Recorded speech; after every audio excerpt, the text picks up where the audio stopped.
I'm 66 years old now, and for 25 years I fed a Bigfoot every single night in the woods behind my house. I watched him grow old.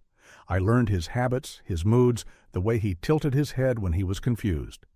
I know how that sounds.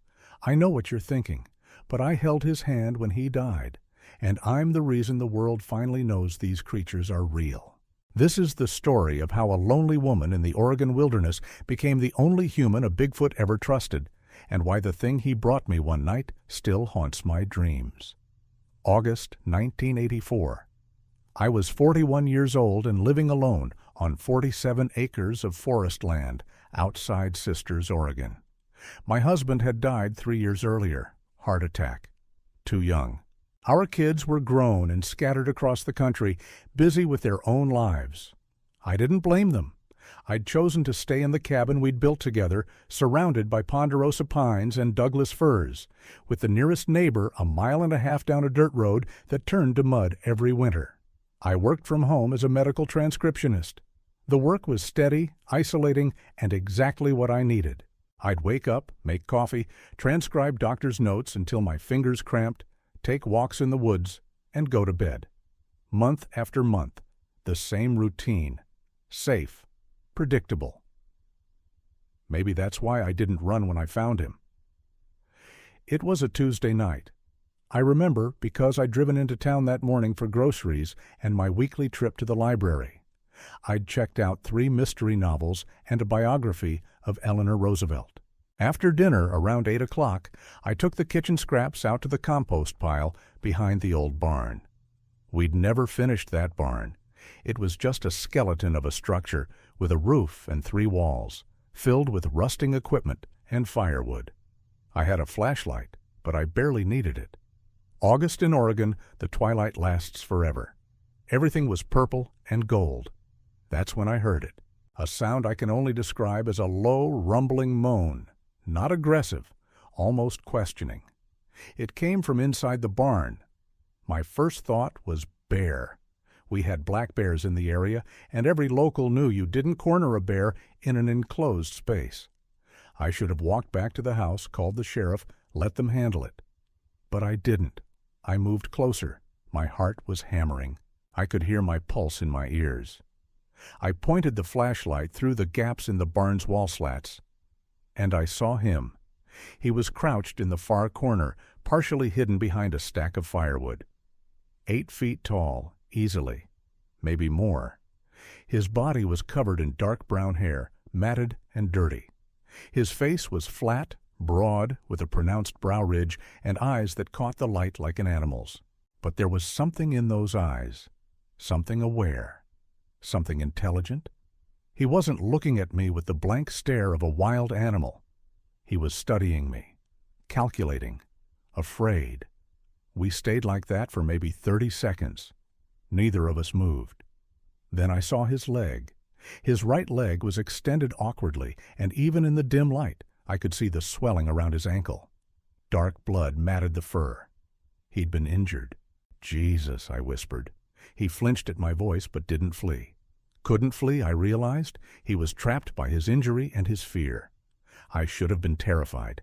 Every rational part of my brain was screaming at me to run. This wasn't possible. This didn't exist. But I'd been a nurse before I got married, before the kids came. I'd worked ER for 5 years, and what I saw wasn't a monster. It was a patient. "Okay," I said quietly. "Okay, you're hurt." I backed away slowly, went into the house.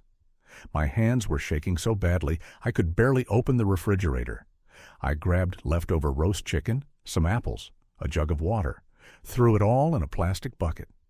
Then I went to the bathroom and grabbed the first aid kit, though I had no idea what I could possibly do with it. When I came back, he was in the same position, still watching me. I set the bucket down about 15 feet from the barn entrance.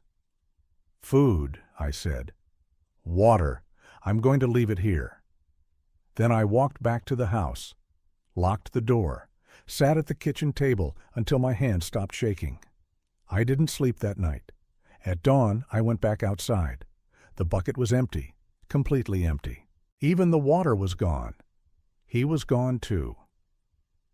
I spent that entire day convincing myself it had been a dream, a hallucination brought on by loneliness and too much time alone. I transcribed medical notes and made myself lunch and did laundry, and every time I looked out the window toward the barn, I told myself I'd imagined it.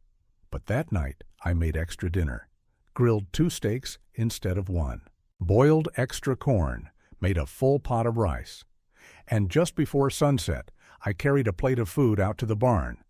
I left it at the entrance and walked away. The next morning, the plate was clean and sitting exactly where I'd left it. No scratches, no damage, just clean. That was September 1984. For the next 3 weeks, I did the same thing every night. Sometimes I'd leave the food and walk away immediately. Other times, I'd sit on an overturned log about 30 yards away and wait. I never saw him take the food, but every morning the plate was empty. The weather was starting to turn. Nights were getting colder. I started leaving heavier foods, stews, casseroles, dense breads, more protein. On the 23rd night, I was sitting on my log, watching the barn in the fading light, when I heard movement behind me. I turned slowly. He was there, standing at the edge of the tree line, maybe 40 feet away, in full view. Standing upright, he was massive, close to 9 feet tall. His shoulders were impossibly broad. His arms hung past his knees. But he wasn't threatening. He was just standing there, watching me the way I'd been watching the barn. "Hi," I said. He tilted his head. "The food," I said, gesturing to the plate I'd left. "Do you like it?" He made a sound, low and rumbling, but softer than before, almost conversational. "I'll keep bringing it," I told him, "if you want." We stood there in silence for another minute. Then he turned and walked back into the forest. His gait was strange, rolling, powerful. The injured leg was still bothering him, but he was managing.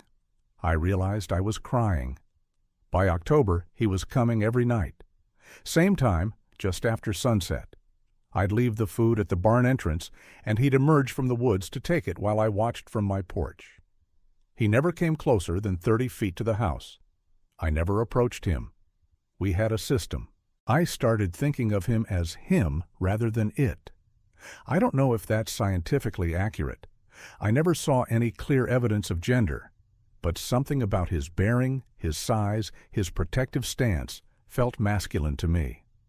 I named him August after the month I found him. I told no one, not my kids when they called on Sundays, not the librarian in town who chatted with me about books, not the clerk at the grocery store. Something inside me knew that if I told anyone, everything would change. Scientists would come, hunters, the government. August would become a specimen, a trophy, a proof of concept. I couldn't let that happen. November brought the first snow. I started leaving warmer foods, hot soups in thermoses, baked potatoes wrapped in foil to keep the heat in. I'd watch him eat, steam rising from the food in the cold air. One night, he didn't finish everything. He left a few pieces of bread and some vegetables. The next night, he did the same thing. I realized he was being considerate, polite in his way, not taking more than he needed. "You don't have to do that," I told him from the porch. "I make enough." He looked at me. His eyes caught the porch light. They were hazel, I'd realized, almost green in certain lights. After that, he finished his plates. Winter in the Oregon mountains is brutal and beautiful. We got 3 feet of snow in December. The power went out twice. I burned through half my firewood supply. And every single night, without fail, I took food out to August. Some nights, the snow was so deep, I had to use snowshoes to reach the barn. Some nights, the wind chill was so severe, I could only stay outside for a few minutes. But I never missed a night. Neither did he. I started to understand his patterns. He preferred protein, beef and chicken especially. He'd eat vegetables, but seemed to like root vegetables more than greens. He loved bread, any kind of bread. I started baking twice a week just for him. He also, I discovered, had a sweet tooth. I left a slice of apple pie one night in late December, almost as an experiment. The next morning, the plate was so clean it looked like it had been washed. After that, I made desserts regularly, cobblers, cookies, cakes. He ate them all. I wondered where he slept, how he survived the coldest nights, if there were others like him. I'd see tracks sometimes leading deep into the forest, but I never followed them. That felt like a violation of privacy. By January, he was sitting down to eat. He'd crouch at the barn entrance, plate between his massive hands, and eat methodically. Sometimes it took him 20 minutes to finish. I'd watch from the porch, wrapped in blankets, my breath fogging in the freezing air. One night he looked directly at me and made a soft huffing sound, almost like a greeting. "Hi, August," I said. He huffed again. I started talking to him. Just casual conversation, like he was a neighbor who'd stopped by. I'd tell him about my day, about the books I was reading, about my kids when they called. I had no idea if he understood. But something about his stillness, the way he'd pause in his eating when I spoke, made me think he was listening. "I'm reading about wolves," I told him one night in February. "Did you know they mate for life? The whole pack takes care of the pups together. It's beautiful, really, the way they cooperate." He was watching me, not eating, just watching. "You must have family," I said. "Somewhere." He looked away toward the forest. Maybe I was projecting. Maybe I was just a lonely widow talking to the wind. But I don't think so. I think he understood more than I knew. Spring came slowly. The snow melted in patches. Crocuses pushed through the mud. The forest came alive with birdsong and the smell of wet earth. And August started bringing me things. The first time, I thought I was imagining it. I came out one morning in late March to collect the empty plate, and next to it was a perfect river stone. Smooth, dark gray, the size of my palm. It was sitting precisely in the center of a folded cloth napkin I'd left with the meal. Deliberate. I picked it up. It was still cold from the night air. "Thank you," I whispered. The next week, he left a bird's nest. Empty, carefully constructed, woven with incredible precision. I kept it on my kitchen windowsill. Then came wildflowers, bundles of them tied with long grass, pine cones arranged in patterns, a deer antler, a piece of quartz that caught the light. Gifts. He was giving me gifts. I started leaving things for him, too. A thick wool blanket that I'd noticed him eyeing. A large waterproof tarp that he could use for shelter. New plates because the old ones were getting cracked and worn. We were building something, a relationship, a friendship, something I had no words for. April brought rain, sheets of it, turning the forest into a muddy swamp. One night, during a particularly vicious storm, August didn't come. I waited on the porch for 2 hours, the food getting cold, water dripping from the roof. He didn't show up the next night either. I was terrified. Had he moved on? Been injured again? Died? On the third night, I grabbed a flashlight and rain slicker and went looking for him. I followed his usual path into the woods, calling his name. The rain was deafening. Lightning cracked overhead. "August!" I shouted. "August! Where are you?" I found him a quarter-mile in, sheltering under a massive fallen log. He was shivering. His fur was soaked through. When he saw me, he made a sound I'd never heard before. Weak, distressed. "Oh, God," I said. He was sick. I could see it immediately. His eyes were dull. His breathing was labored. When I got closer, I could feel the heat radiating off him.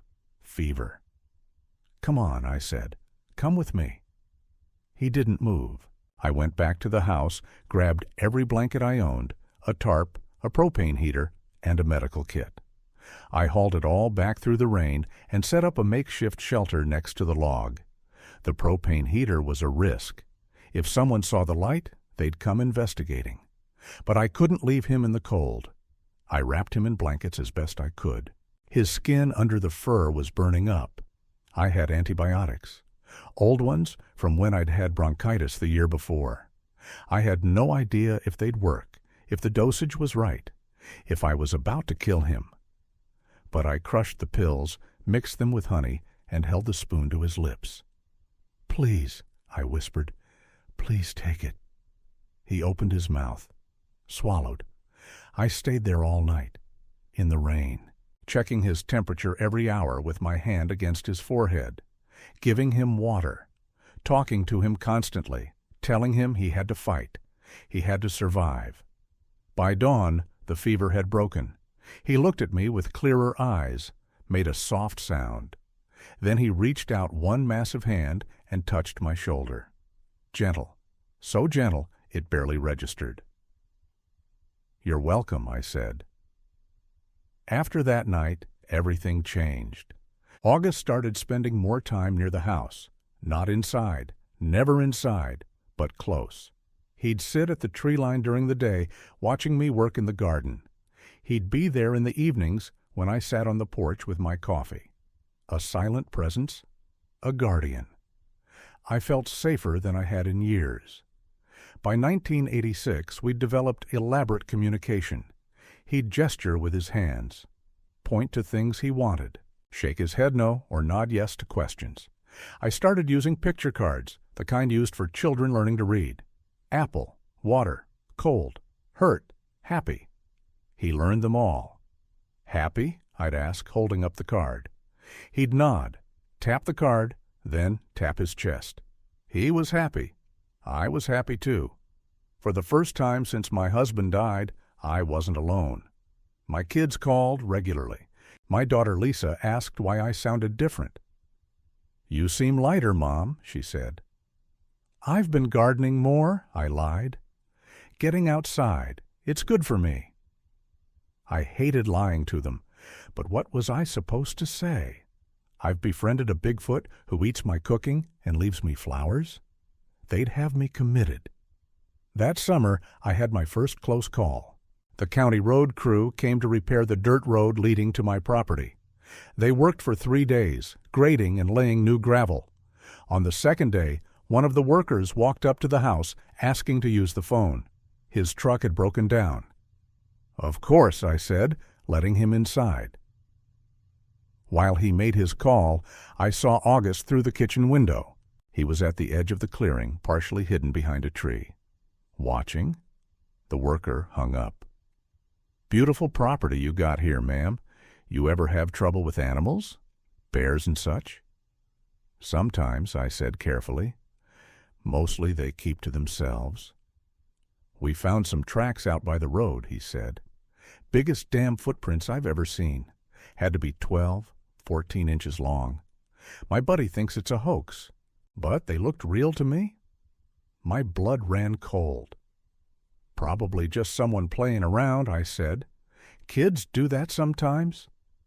He nodded, but I could tell he wasn't convinced. After he left, I went out to find August. He was deeper in the woods, agitated, pacing. "I know," I said. "I know. We have to be more careful." He looked at me. Then he held up one massive hand, fingers spread wide. Held it there for a moment. Then he pointed deeper into the forest. He was saying goodbye, or at least saying he'd stay away for a while. "No," I said. "We'll figure it out. Just be careful. Stay hidden during the day." He hesitated. Then he nodded. The late 80s brought MTV and personal computers and cell phones the size of bricks. The world was changing fast. But in my little corner of Oregon, time moved differently. August and I fell into a rhythm that felt timeless. He'd come every night at sunset. I'd bring him dinner and sit with him while he ate. We'd communicate through gestures and picture cards and the occasional sound. He'd bring me gifts, stones and feathers, and once, incredibly, a chunk of honeycomb so perfect it looked machine-made. "Where did you get this?" I asked. He pointed up, toward the tall trees. "You climbed for this?" He nodded, tapped the card that meant you, then the one that meant happy. He'd climbed a tree and risked bee stings because he knew I loved honey. I cried that night after he left. By 1989, I'd learned that August loved music. I'd been playing my radio on the porch one evening, listening to classical music while I read. I noticed he'd come closer than usual. He was swaying slightly, moving to the rhythm. After that, I played music every night, classical, country, rock, jazz. He liked it all, but he especially loved classical. Beethoven made him move. Mozart made him tilt his head and close his eyes. I bought a battery-powered tape player and started bringing it to our evening sessions. We'd sit there, him eating, me reading, music playing between us. Neighbors would have thought I'd lost my mind. Maybe I had, but I'd also found something. Purpose, connection, love even, in a strange and beautiful way. The 90s came. Desert Storm, the internet, grunge music. My kids were fully grown now. Lisa had 2 children of her own. My son David was working as an accountant in Seattle. They'd both tried to convince me to move closer to them, to sell the property and get a condo in town. I refused. "I'm happy here," I told them. "This is my home." They didn't push too hard. They could hear it in my voice. Something settled, something peaceful. August was aging. I could see it in small ways. The gray hairs spreading through his dark fur. The way he moved more slowly, more carefully. He'd been full grown when I found him. I estimated he was in his 30s now, maybe early 40s. I had no idea how long his species lived. I was aging too, 57 years old, reading glasses, arthritis in my hands. But I still made dinner every night, still walked it out to our spot, still sat with him while he ate. In 1994, I had a health scare, chest pains that sent me to the hospital in Bend. It was just anxiety, the doctors said, stress, but I had to stay overnight for observation. I called Mrs. Henderson, my neighbor down the road, and asked her to check on the house. I couldn't tell her about August. I just had to hope he'd understand when I didn't show up with dinner. When I got home the next afternoon, there were 13 river stones arranged in a line on my porch. Each one different. Each one beautiful. One for every hour I'd been gone. He'd been counting. I sat down on the steps and sobbed. The 2000s brought new challenges. Camera phones, security systems, trail cameras that hunters used to track game. The world was getting smaller, harder to hide in. August and I adapted. He only came when it was fully dark. I installed motion sensor lights that I'd flip off before he arrived. I planted dense shrubs and trees around the property perimeter, creating natural barriers to prying eyes. I also finally brought in help. Dr. Sarah Chen was a primatologist I'd met at a lecture in Portland. I'd driven 3 hours to hear her speak about great apes and language acquisition. During the Q&A, I'd asked her a hypothetical question. If someone discovered an unknown primate species, what would be the ethical way to proceed? She'd given me a long look. Then she'd answered, "Document carefully, protect fiercely, and tell no one until you absolutely must." After the lecture, I approached her. We talked for 2 hours over coffee. I didn't tell her everything, but I told her enough. "I'd like to see your research," she said finally. "It's not safe for you," I replied, "or for the subject." "I'm trustworthy," she said, "and I'm careful. Let me help." 3 weeks later, Dr. Chen visited my property. She met August that first night. I've never seen someone so carefully control their shock. She stood absolutely still, 20 feet away, while August ate his dinner. She didn't take pictures, didn't make notes, just observed. After he left, she turned to me with tears in her eyes. "Do you understand what this means?" she whispered. "Yes," I said. "That's why no one can know." Dr. Chen came 4 times a year after that. She'd bring measuring tools and non-invasive ways to collect hair samples. She'd document his vocalizations. She'd theorize about his biology, his intelligence, his social structure. "He's not alone," she told me in 2003. "There have to be others. He learned these behaviors somewhere." "I know," I said, "but he's chosen to be here. With me." "You understand he's making a sacrifice," she said. "Isolation from his own kind, for food and companionship from you." I did understand, and it broke my heart. In 2005, August brought me something that changed everything. It was late November, the first serious snow of the season. I'd made venison stew and fresh bread. August was eating slowly, savoring it. He'd learned to appreciate cooking, to understand flavors. When he finished, he didn't leave. Instead, he stood and walked to the tree line. He gestured for me to follow. "August," I said. "What is it?" He gestured again, more urgently. I grabbed my heavy coat and flashlight and followed him into the woods. We walked for 20 minutes, him leading, me struggling to keep up through the snow. My knees were bothering me. I was 62 years old and not built for midnight hikes. Finally, he stopped. There was a small cave entrance, partially hidden by fallen rocks and overgrown brush. He pointed to it. Then he made a sound I'd never heard before. Distressed? Urgent. "What's in there?" I asked.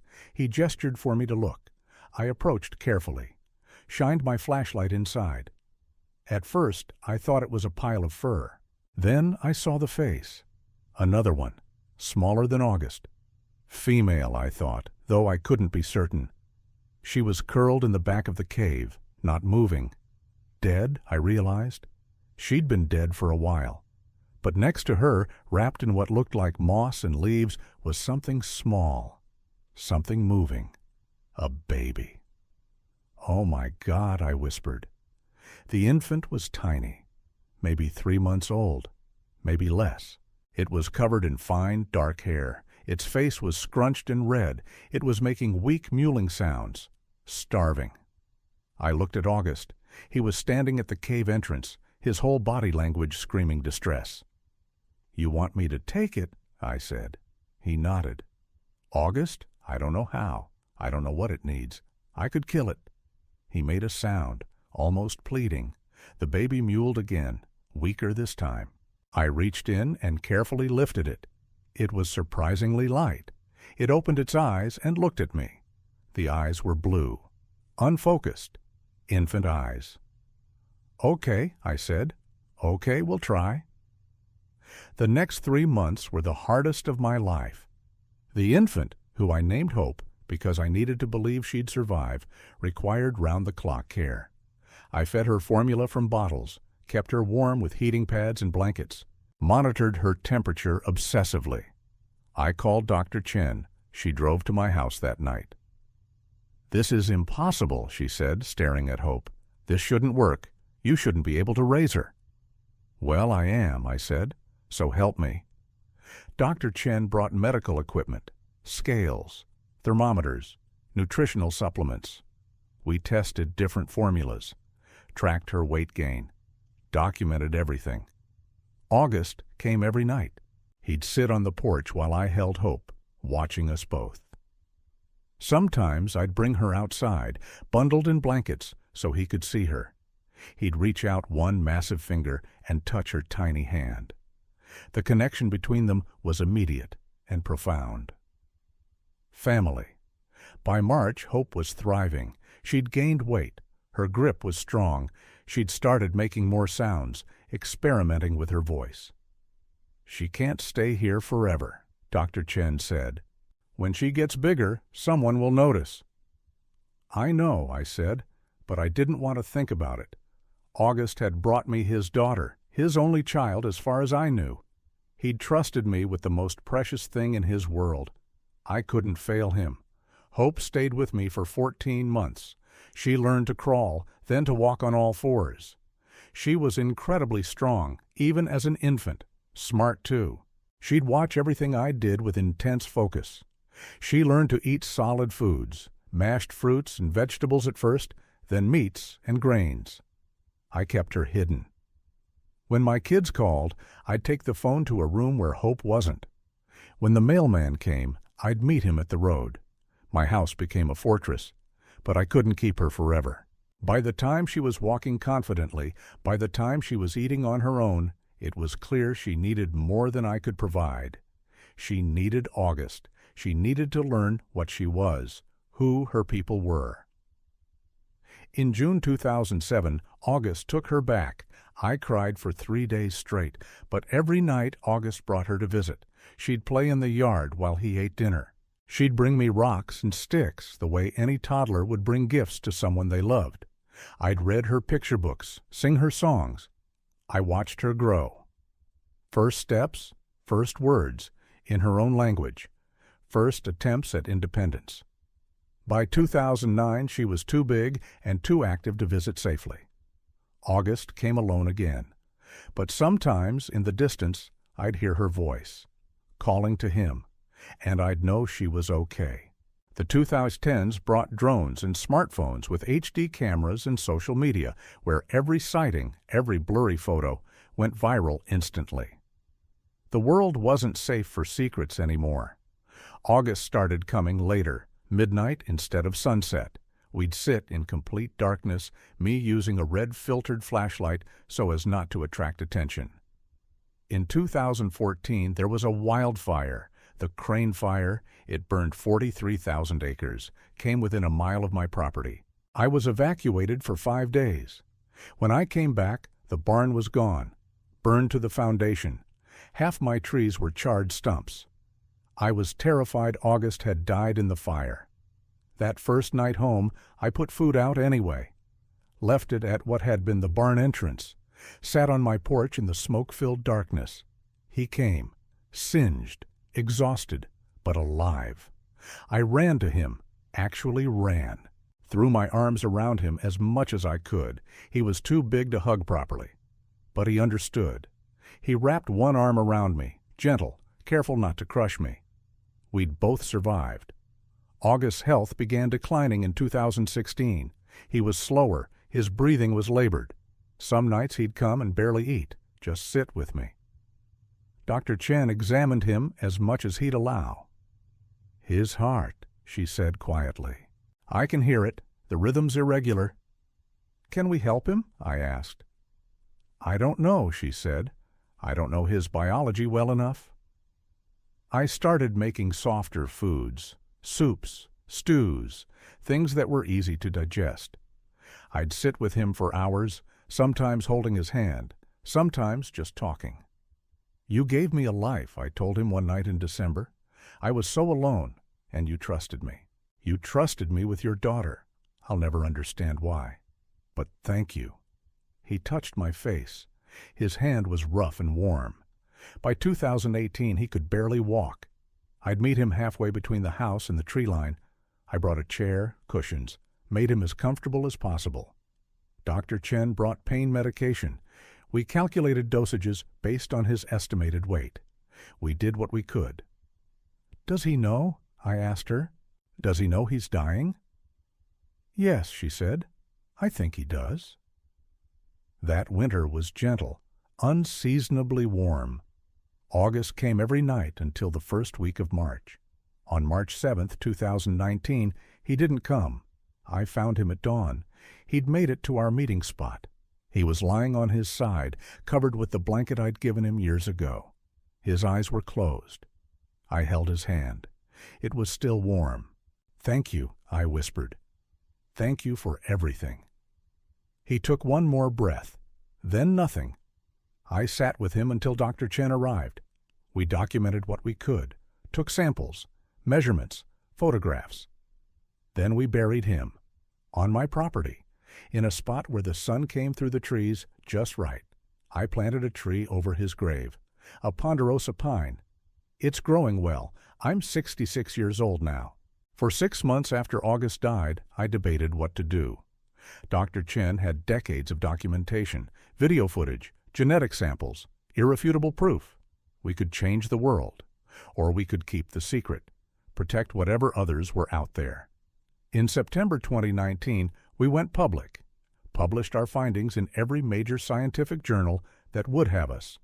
I did interviews, showed the videos, told the story. The world reacted exactly as I expected. Shock, denial, accusations of hoax, death threats from people who believed I'd destroyed something sacred by capturing it on film. But 6 months after we published, the U.S. Fish and Wildlife Service contacted me. They'd known, they said. They'd been tracking similar creatures for decades. Small populations in the Pacific Northwest, the Rockies, parts of Canada. They'd kept it secret to protect the species from poaching and exploitation.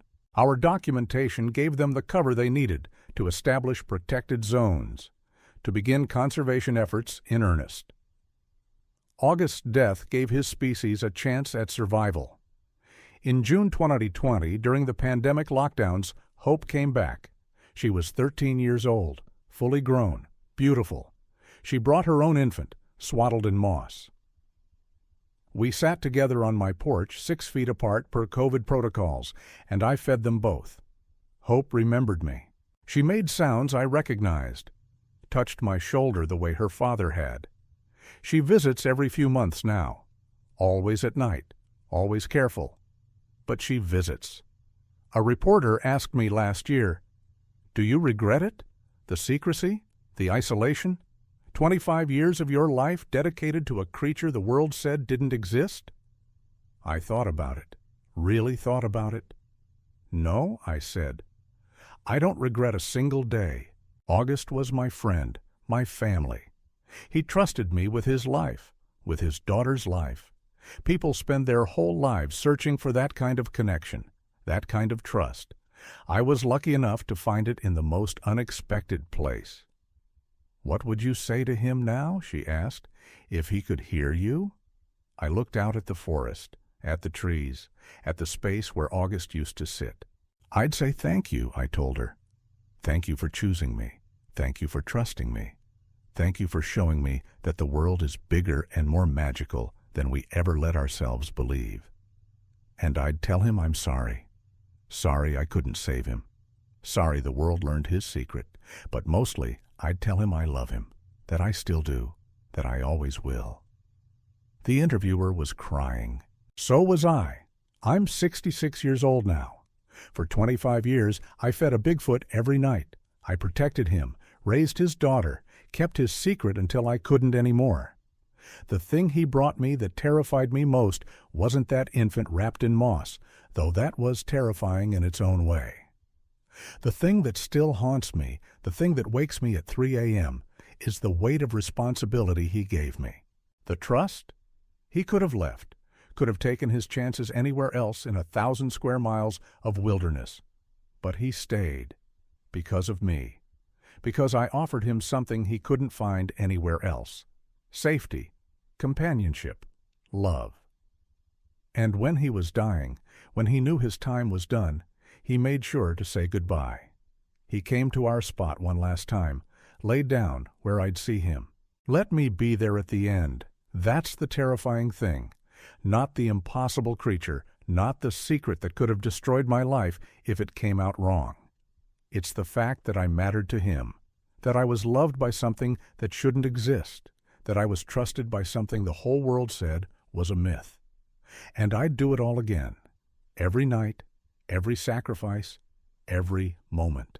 I'd do it all again.